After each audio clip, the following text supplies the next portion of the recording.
আবার এসে গেল এই সময়ের টিআরপিতে অনেক কিছু বদলে গেছে।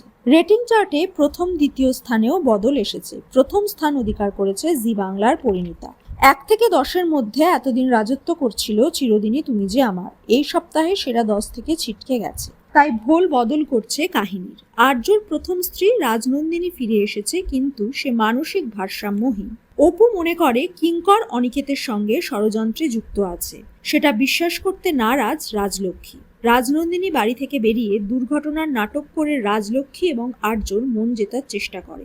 এরই মধ্যে অপু চেষ্টা করে ষড়যন্ত্র থেকে তাদের উদ্ধার করতে।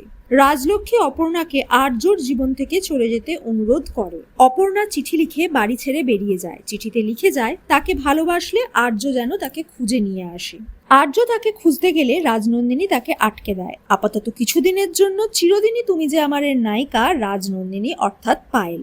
পরবর্তী সপ্তাহে ফলাফল দেখলে বোঝা যাবে রাজনন্দিনী এবং আর্যর কেমিস্ট্রি দর্শকদের আকর্ষণ করলো কিনা। স্টার জলসাতেও ভোল বদল হচ্ছে সিরিয়ালের। আসছে নতুন গল্প ঘূর্ণি। নায়ক নায়িকা কে হচ্ছেন?